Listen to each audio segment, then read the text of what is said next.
Hi everyone, my name is Samantha from the Ferraro blog, and today we are going to be making a home-style margherita pizza. So the first thing I want to tell you about is my favorite tool in the kitchen, and that is a pizza stone. So let me show you what a pizza stone looks like.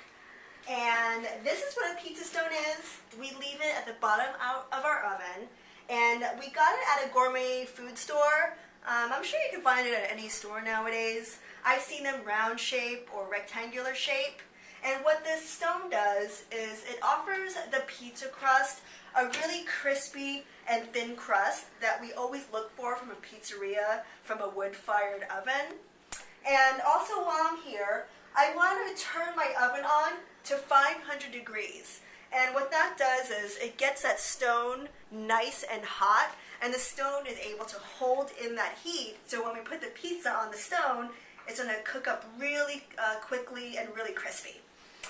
So let's talk about our ingredients. The first thing we have is our pizza dough, and I got fresh pizza dough from the local market, and you can find a fresh pizza dough at really any market nowadays. It costs a few dollars. They come in 8 ounces, 9 ounces, 20 ounces. And what I do is I portion it out between 2 and 3 ounces per person because I like a thin crust. And also what I have here is a combination of cornmeal and flour. And that helps with the sticking. When I roll it out, it won't stick. And also when I slide onto the pizza stone, it won't stick.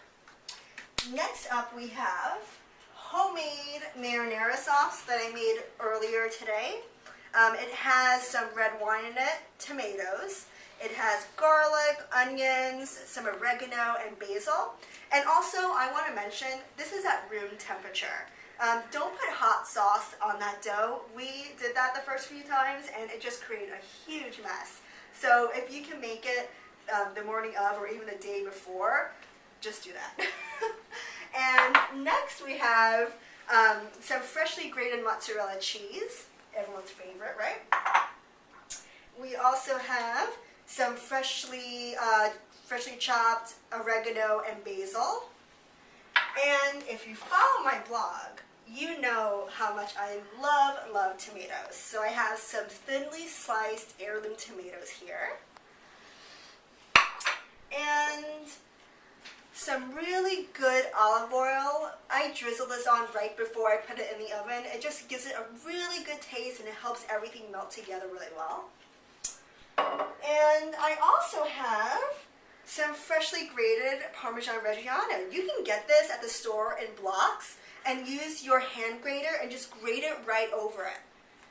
And it just tastes way better than that really big green bucket that we used to buy when we were kids. Okay. So the next thing that we're going to do is make our pizza. So let's roll out our dough. And my tip is to use a rolling pin. That's the easiest thing for me. And I work from the inside out. So I'm just going to roll it out from the inside out. And I like to get all the air bubbles. And just try.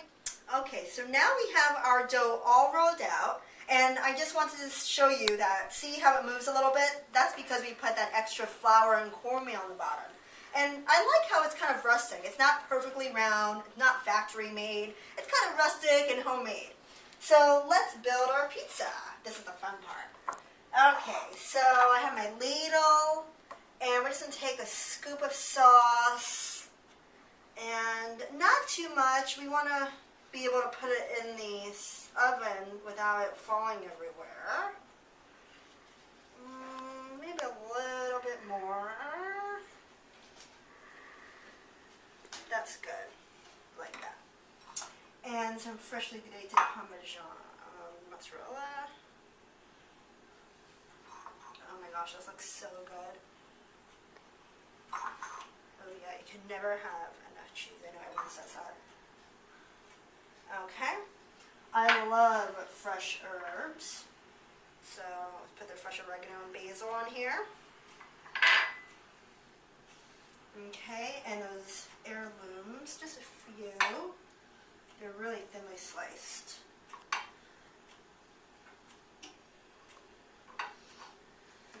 Okay, and a little drizzle of olive oil on the to help a little browning. And let's put some cheese. Oh yeah, this will give it a little salty bite. Alright, and we're ready to go in the oven. Alrighty. Alright, here's our beautiful pizza before it's in the oven. Isn't that gorgeous? I can eat this raw. Alright, let's put it in the oven. Alrighty. And we're going to close the oven and don't peek. Leave it in there. Let's give it a good 5 minutes and we'll check back in. Alright, so I think our pizza is done. It's been exactly 5 minutes. And look at our awesome, gorgeous rustic pizza. Isn't that gorgeous? Alright, so let's get this baby out. Oh my gosh, that is so awesome. Oh, it looks so good. Okay. Look at that beautiful pizza. So I'm going to let it cool down for a minute or two, and then I'm going to cut it up, and then I'm going to try it and tell you all about it. Okay, our pizza is all done. I cannot wait to dig into this. Oh, look how thin this crust is, and it's so crispy, and it was only ready in 5 minutes because of that stone. So I have this recipe on my blog, littleferrarokitchen.com. So please stop by, check out the recipe and other recipes that I have on there, and enjoy. Thanks for watching the video.